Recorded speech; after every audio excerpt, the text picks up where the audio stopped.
el Catecismo Mayor de la Iglesia Católica, publicado por San Pío X, nos habla de la Divina Eucaristía. Estamos en la pregunta 624. Ahora vamos a ver de la institución y los efectos, frutos del sacramento de la Eucaristía. ¿En qué tiempo instituyó Jesucristo el sacramento de la Eucaristía? Jesucristo instituyó el sacramento de la Eucaristía en la última cena que hizo con sus discípulos la noche antes de su pasión, el Jueves Santo.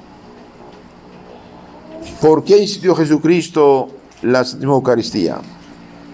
Jesucristo instituyó la Santísima Eucaristía para tres fines principales. Uno, para que fuese sacrificio del Nuevo Testamento, sacrificio de la nueva ley. Dos, para que fuese manjar espiritual de nuestra alma. Tres, para que fuese un perpetuo memorial de su pasión y muerte y una prenda preciosa de su amor a nosotros y de vida eterna. Entonces, nuestro Señor Jesucristo, que es el Cordero de Dios que quita los pecados del mundo, la noche, la vigilia de su pasión y muerte, comió el Cordero Pascual con los apóstoles. Este Cordero que desde Moisés, unos 1250 de Cristo hasta Cristo sacrificaban, era símbolo, representaba a Cristo, que es el verdadero Cordero de Dios. Entonces, comió el Cordero, hizo la fiesta de Pascua con ellos. Por eso la Santa Cena no es una comida profana, es una comida sagrada. Y después dijo, hasta aquí la figura, todo lo que se hizo desde Moisés, Abraham hasta la fecha, representaba, figuraba lo que voy a hacer mañana en la cruz. Y anticipó su sacrificio bajo esta forma. Entonces, ¿qué hizo? Instituyó la Eucaristía, tomó el pan, lo bendijo, dijo, este es mi cuerpo. Tomó el cáliz, es el cáliz de mi sangre, derramada por ustedes y por muchos en remisión de los pecados. Hagan esto en memoria mía. Al decir hagan esto en memoria mía, consagraba a sacerdotes los apóstoles. Les daba el poder de consagrar su cuerpo, sangre y hacer presente su sacrificio. Entonces podemos decir, ofreció su vida, su sacrificio, de una manera anticipada el Jueves Santo. Lo que iba a hacer el Viernes Santo, dando su vida realmente en la cruz, ya lo ofreció bajo la forma del sacramento. Y el Jueves Santo también es la fiesta del sacerdocio, porque en este día dio a los apóstoles el poder de consagrar su cuerpo y sangre. Por lo tanto, nadie tiene derecho de consagrar la Eucaristía, cuerpo, sangre de Cristo, si no es sacerdote. Una persona que no está consagrada, sacerdote, por la mano del obispo, bien, aunque haga todo el rito, no hay nada. Y el drama de los protestantes es que no tiene nada. El pastor puede ser un hombre muy virtuoso, muy sabio, muy cosas bonitas que tenga, no es sacerdote. Es un simple laico que hace catequesis de la enseñanza de Lutero y de su secta. Nadie puede consagrar cuerpo, sangre de Cristo si no es sacerdote. Las dos iglesias que tienen sacerdocio en su sistema apostólico es la católica y la ortodoxa. De hecho, los ortodoxos hasta 1054 eran católicos. Entonces, ellos tienen la sucesión apostólica. Su problema es otro, es disciplinario. Rechazan la autoridad de San Pedro, que es el Papa continuado. Pero ellos sí tienen los 7 sacramentos. Cuando un sacerdote, un obispo ortodoxo, se reconcilia con la Iglesia Católica, no se vuelve a ordenar, ya es sacerdote. Solo se reconcilia en la Iglesia, cuestión de la separación. ¿Sí? Entonces, Jesús instituye este sacramento para que fuese sacrificio de la ley nueva, Nuevo Testamento. O sea, todos los corderos, ovejas, toros que sacrificaban el Antiguo Testamento figuraban a Cristo. Y la Eucaristía tomó el lugar de todo esto. Por lo tanto, ofrecer hoy ovejas, corderos, animales, más bien ofende a Dios. ¿Por qué?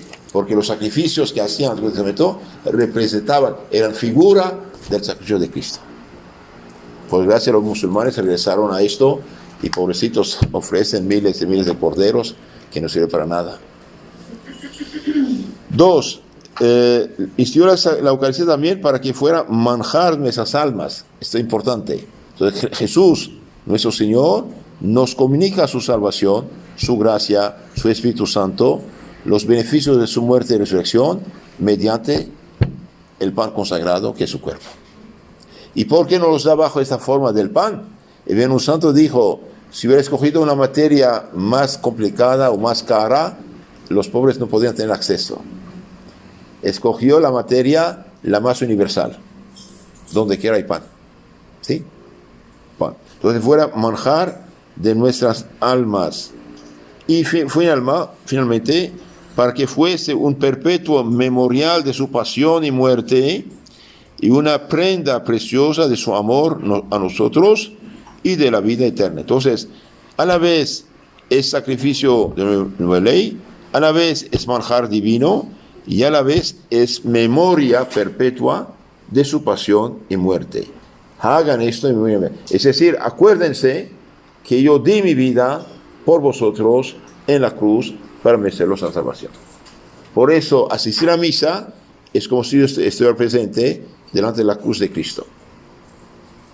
Cristo en la cruz derramó su sangre por nosotros, Dios subió por nosotros, nos mereció la salvación, pero no estamos ahí. Entonces en la misa hace presente el mismo sacrificio en nuestro provecho. Nos distribuye los beneficios de su pasión y muerte y triunfo. Y también para que fuera prenda de vida eterna, resurrección gloriosa. El que come mi cuerpo y bebe mi sangre tiene la vida eterna. Y yo lo resucitaré el último día. Ahora pensemos en los millones de católicos robados a la iglesia con mentiras bíblicas y que ahora no tienen la Eucaristía. No tienen nada. Pobres de ellos. ¿Por qué Jesucristo instituyó este sacramento bajo las especies de pan y vino? Jesucristo instituyó este sacramento bajo la especie de pan y vino porque la Eucaristía había de ser nuestro sustento espiritual. Era para esto conveniente que se nos diese en forma de manjar y bebida. Como el pan alimenta, así el pan eucarístico espiritualmente fortalece, ilumina y protege. ¿Cuáles son los efectos de la Eucaristía? Vamos a ver eso ahora. ¿Qué efectos produce en nosotros la Divina Eucaristía? Muy importante, muy hermoso. Los efectos principales que produce la Santísima Eucaristía en quien dignamente la recibe son estos. Conserva y aumenta la vida del alma, que es la gracia. Como el manjar material mantiene y aumenta la vida del cuerpo.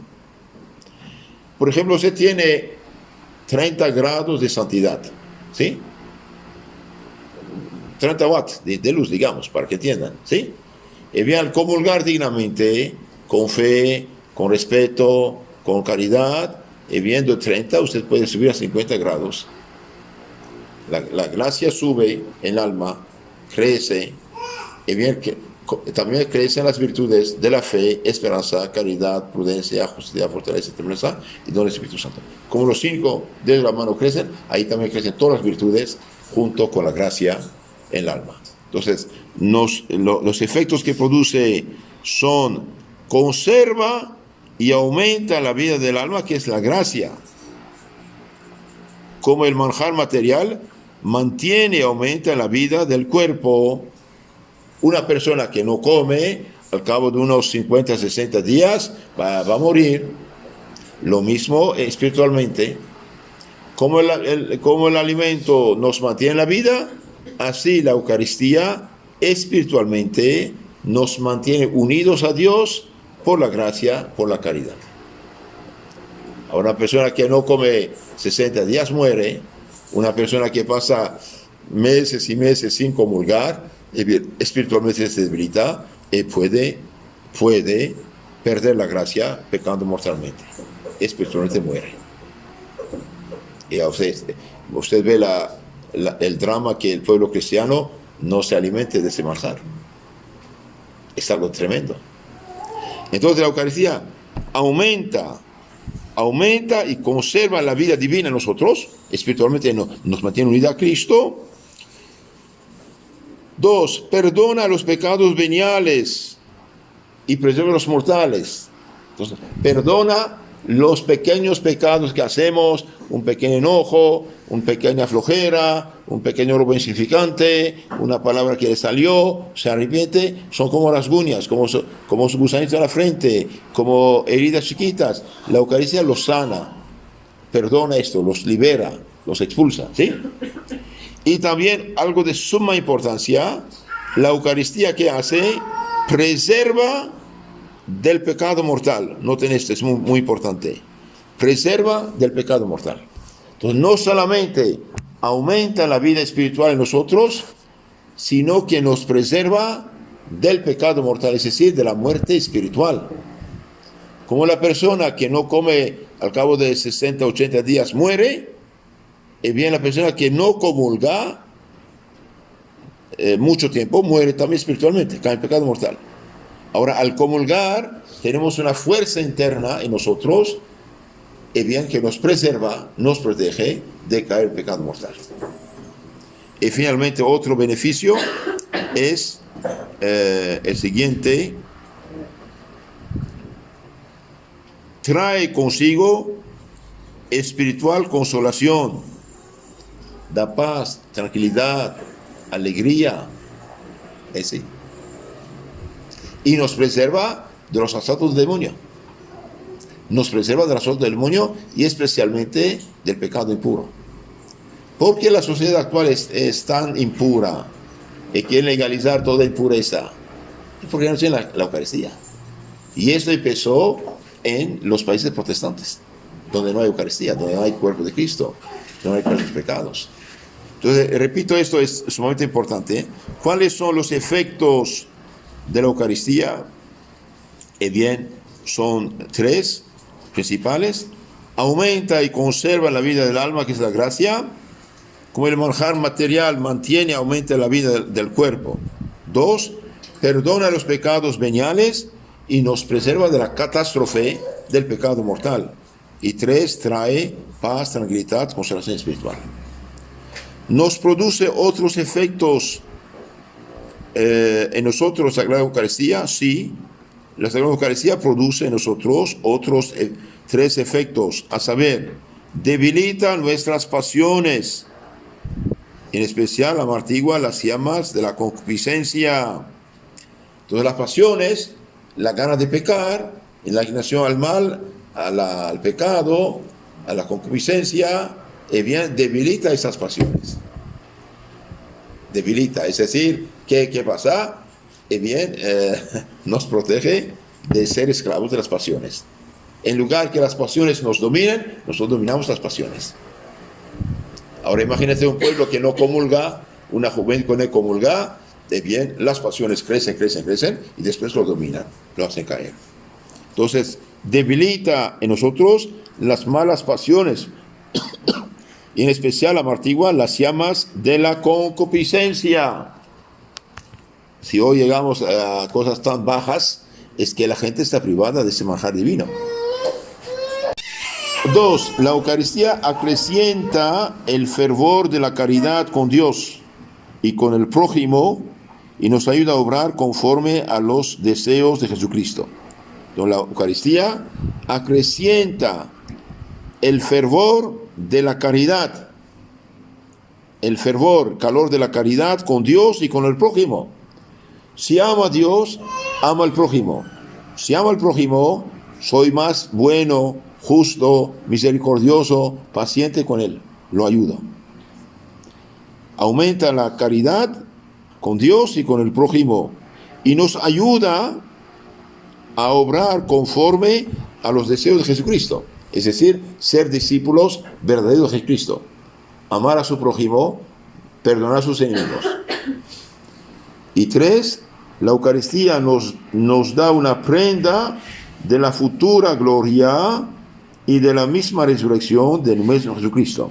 El que come mi cuerpo y ve mi sangre, yo lo resucitaré el último día. Ahora, ¿cuáles son las disposiciones para comulgar dignamente? Produce siempre en nosotros sus maravillosos efectos la Eucaristía. El sacramento de la Eucaristía produce en nosotros sus maravillosos efectos cuando lo recibimos con las debidas disposiciones. Entonces, para tener frutos, hace falta tener disposiciones adecuadas. ¿Cuántas cosas son necesarias para hacer una buena comunión? Y bien, para hacer una buena comunión son necesarias 3 cosas. Estar en gracia de Dios, es decir, no tener pecado mortal en el alma. Guardar el ayuno debido, saber lo que se va a recibir y acercarse a comulgar con dignidad. Entonces, saber lo que va a recibirse. Eso es importante. Y el ayuno antes era de medianoche a la comunión, pero siempre a mí será antes mediodía. Cuando en la guerra hubo perturbación tan nefasta, el Papa dijo, pues celebrar misa a la tarde también. Entonces bajó el ayuno a 3 horas. Ahora lo bajaron a 1 hora. Pues sinceramente 1 hora no hay ningún esfuerzo. Usted sale de su casa, llega y ya pasó la hora. Entonces nosotros guardamos 3 horas. 3 horas de comida sólida y alcohol. 1 hora de lo que es líquido. Y agua y medicina no rompe el ayuno. Ahora también debes saber qué va a recibir. No se puede dar la comunión, no puede dar la comunión al que no sabe qué es la comunión. Otra pregunta, 631. ¿Qué quiere decir estar en gracia de Dios para recibir la comunión? Estar en gracia de Dios quiere decir tener la conciencia pura y limpia de todo pecado mortal. De todo pecado mortal. Por ejemplo, 1 Corintios 6, 9, 11, Efesios 5, 5. Ahí habla de los pecados que prohíben la comunión, pecado mortal. Estar en gracia de Dios quiere decir no tener ningún pecado mortal sobre la conciencia, ¿sí? ¿Qué debe hacer antes de comulgar el que sabe que está en pecado mortal? El que sabe que está en pecado mortal debe hacer una buena confesión antes de comulgar, pues no le basta para comulgar como conviene el acto de contrición perfecta sin la confesión. Entonces, el que está en pecado mortal, fornicación, adulterio, borrachera, robo grave, porquerías y medias, brujería, hechicería, consultar horóscopos, esas cosas, mentiras graves, debe primero confesarse. Pero dice, no basta un acto de contrición perfecta. ¿Por qué? Y porque eso puede, con el tiempo, causar problemas. Me arrepentí, entonces ya puedo comulgar. No, tienes que confesarte primero. Ahora, supongamos un cristiano está en la montaña o está en un país donde no hay sacerdotes, está en pecado mortal, de todo corazón quiere confesarse, se arrepiente de corazón, quiere confesarse, no es sacerdote, sí recibe la gracia y apenas ve un sacerdote se confiesa. Pero el que dice, yo voy a comulgar de todo modo, me arrepentí, no, tiene que confesarse primero, ¿sí? Pecado mortal, dijimos, ¿no? Ahora, ¿qué diferencia entre pecado mortal y pecado venial? El pecado mortal es como recibir 10 balazos en el cuerpo, ¿sí? Un tráiler pasa sobre su cuerpo y hace esos pedazos. Adulterio, fornicación, pornografía, borrachera, todo eso es pecado mortal. Un pequeño enojo, una pequeña mentiría, un pequeño robo insignificante, son pecados veniales. Eso no quita la gracia, se arrepiente, se borra. Pero el pecado grave tiene que confesarse. Y el que comulga en pecado mortal hace un sacrilegio. 1 Corintios 11, 27. El que come el cuerpo del Señor indignamente, come y bebe su propia condenación. Entonces, cuando el sacerdote dice todos comulgan, no hay problema, bien, está equivocado. O no sabe lo que hace, o no tiene fe católica, o es ignorante. En nuestros casos está equivocado. ¿Por qué para poder comulgar no basta ni aún el acto de contrición perfecta al que sabe que está en pecado mortal, porque la Iglesia ha establecido para mayor reverencia a ese sacramento que quien está en pecado mortal no se atreva a comulgar si primero no se ha confesado, purificado, recibido el perdón. Recibir a Jesucristo, el que comulga en pecado mortal. El que comulgase en pecado mortal recibiría a Jesucristo, mas no su gracia. Antes bien, cometería un sacrilegio y sería merecedor de la sentencia de condenación. 1 Corintios 11:27. El que come el cuerpo del Señor indignamente, come, bebe su propia condenación, dice San Pablo. Y por esta razón entre ustedes hay muchos enfermos, muertos, etcétera, etcétera. 1 Corintios. Que yo sepa, si me acuerdo bien, esta lectura de San Pablo, 1 Corintios 11, de la institución de la cena, Santa Cena, el texto fue mutilado en la misa moderna. En la lectura que se lee el Jueves Santo, en la moderna, dice: les transmití lo que recibí del Señor, es que el Señor Jesús, la noche de su pasión, tomó el pan, dijo: es mi cuerpo, es mi sangre del Nuevo Testamento, etcétera, etcétera. Y por lo tanto, dice San Pablo, y ellos se paran ahí en la moderna, pero la traducción continúa: por lo tanto, el que come y bebe el cuerpo del Señor indignamente, come y bebe su propia condenación. Y por eso entre ustedes hay muchos muertos, etcétera, etcétera. Entonces, tienes que decir la verdad total, no mutilarla. Recibir a Jesucristo, el que comulga en pecado mortal, sí recibe los accidentes, pero no recibe la gracia, no recibe la santidad. Comete un sacrilegio y es merecedor de la sentencia de condenación. El que come y bebe el cuerpo del Señor indignamente, come y bebe su propia condenación. ¿Qué ayuno debe guardarse antes de la comunión? Bien, antes de la comunión se debe guardarse el ayuno eucarístico, que consiste en abstenerse de alimento sólido o bebida alcohólica 3 horas antes de la comunión, y de alimento líquido y bebida no alcohólica 1 hora antes de la comunión. El agua natural y la medicina puede tomarse en cualquier hora y en cualquier caso. Los enfermos pueden tomar verdaderas medicinas, sólidas o líquidas, y bebidas no alcohólicas en cualquier tiempo y sin ninguna limitación. Ahora hablamos de la comunión de los enfermos o de los moribundos. ¿Qué es la comunión por viático? La comunión por viático es la que se da a los enfermos que están en peligro de muerte, para que los sustente en el viaje que hacen de esta vida a la eternidad. Viático, la comida que lleva consigo uno, ¿no? Entonces se llama viático la última comunión que uno recibe antes de irse. Viático. ¿Qué quiere decir saber lo que se va a recibir?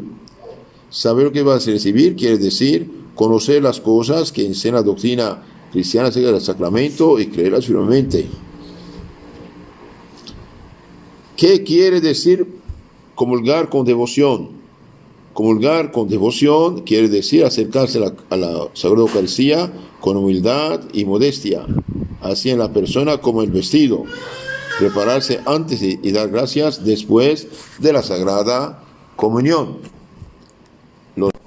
Entonces debe uno, después de la comunión, dar gracias un rato a nuestro Señor. Se cuenta en la vida de San Filippo Neri que una señora después de la comunión salía cada vez directamente a la iglesia. Y un día el santo puso 2 acólitos con su sobrepeís y un cirio encendido en la mano. Cuando la señora salió, después de comulgar, los acólitos a comer a la señora en la calle. Y ella me dijo: muchachos, ¿qué pasa? El Padre dijo de comer el Santísimo que llevas en tu pecho. Sí, sí. Bien, terminemos con esto. ¿En qué consiste la preparación antes de la comunión? La preparación de la comunión consiste en gastar algún tiempo en considerar lo que vamos a recibir a Cristo, quiénes somos nosotros, y en hacer actos de fe, esperanza, caridad, contrición, arrepentimiento, adoración, humildad, deseo de recibir a Jesucristo. ¿En qué consiste la acción de gracias después de la comunión? La acción de gracias después de la comunión consiste en recogernos interiormente y honrar al Señor dentro de nosotros mismos, renovando los actos de fe, esperanza, caridad, de adoración, agradecimiento, ofrecimiento y petición, sobre todo de aquellas gracias que son más necesarias para nosotros o para las personas de nuestra mayor obligación. Entonces, hablar con nuestro Señor, presentarle sus problemas, sus dificultades, sus familiares, todo eso, son momentos realmente de mucho provecho. Es Cristo presente realmente que se comunica con todas sus gracias, bendiciones. ¿Qué debe hacerse el día que se ha comulgado? El día que se ha comulgado debe estar como recogido en cuanto lo sea posible, ocuparse en obras de piedad, cumplir con mayor diligencia las obligaciones del propio Estado. ¿Cuánto tiempo permanece en nosotros la hostia de la comunión? Después de la Sagrada Comunión permanece en nosotros Jesucristo con su gracia mientras no pecamos mortalmente y con su real presencia hasta que se consumen las especies sacramentales. Pues hay dos cosas aquí. El que comulga dignamente tiene realmente Jesús presente en su cuerpo, sangre, alma y divinidad, en su alma, mientras no están descompuestas las especies sacramentales. Cuando ha digerido la hostia, bien queda en nuestra alma la gracia de Cristo, la santidad de Cristo. Pero su cuerpo, sangre y alma ya desaparecen. Pero su divinidad, unida por la gracia, queda unida a nuestra alma. ¿Y cuánto tiempo queda uno sin confesar, por ejemplo, puede comulgar? Y bien, mientras vive en gracia de Dios, siempre puede comulgar. Únicamente el pecado mortal prohíbe la comunión. Una persona, por ejemplo, no sé, en un país donde no hay sacerdote, la misa, quedó 6 meses sin misa, sin sacerdote, no hizo ningún pecado mortal y no pudo confesarse en misa, comulga, no hay ningún problema. Con tal que comulgue en gracia de Dios. Hay gente que no comulga y dice, ¿por qué? Porque no me confesé. Si no seas pecado mortal, un vivo come o no come, o come. Mientras uno está en gracia de Dios, pues siempre puede comulgar. Y finalmente el Papa nos dice aquí de la manera de comulgar. ¿Cómo hemos de estar en el acto de recibir la comunión? En el acto de recibir la Santa Comunión hemos de estar arrodillados, tener la cabeza medianamente levantada, los ojos modestos y vuelto a la hostia, la boca suficientemente abierta y la lengua un poco fuera sobre los labios. Otra pregunta. ¿Cómo hay que tener la bandeja de la comunión? La bandeja de la comunión hay que tenerla de manera que recoja la sagrada hostia si por ventura viniese a caer. ¿Cuándo hemos de tragar la hostia? Hemos de tragar la hostia lo antes posible, abstenernos de escupir por algún tiempo. O quizás alguien hizo tonteras, por eso dice esto. ¿Qué hay que hacer si la sagrada hostia se pega al paladar? Si la sagrada hostia se pega al paladar, ha de despegarse con la lengua y jamás con los dedos. Y finalmente, el precepto de la comunión. ¿Cuándo hay que comulgar? ¿Cuándo hay obligación de comulgar? Hay obligación de comulgar todos los años por Pascua Florida o de resurrección y además en peligro de muerte. En San Juan capítulo 6, 51 y 55. ¿A qué edad empieza la obligación de comulgar para Pascua? El precepto de comulgar en Pascua empieza a obligar a la edad de la discreción, esto es lo que tiene uso de razón, 6, 7 años. Pecan los que siendo en edad capaces de ser admitidos a la comunión no comulgan. Pecan los que siendo por la edad capaces de ser admitidos a la comunión no comulgan. ¿Y por qué? O porque no quieren o porque no están instruidos por su culpa. Pecan además los padres y los que hacen sus veces, si por culpa de ellos difiere el niño de la comunión, y de ellos tendrá que dar cuenta rigurosa a Dios. Entonces los papás que no mandan al catecismo a sus hijos, no los preparan, después de su oración sí pecan, porque falta un deber grave. Es bueno, provecho comulgar a menudo, es cosa excelentísima comulgar a menudo, siempre que se haga con las debidas disposiciones, en eucarístico y estado de gracia. ¿Con qué frecuencia podemos comulgar? Podemos comulgar con la mayor frecuencia que nos da un pío doctor confesor. Hoy se permite comulgar cada día, siempre en estado de gracia. Amén.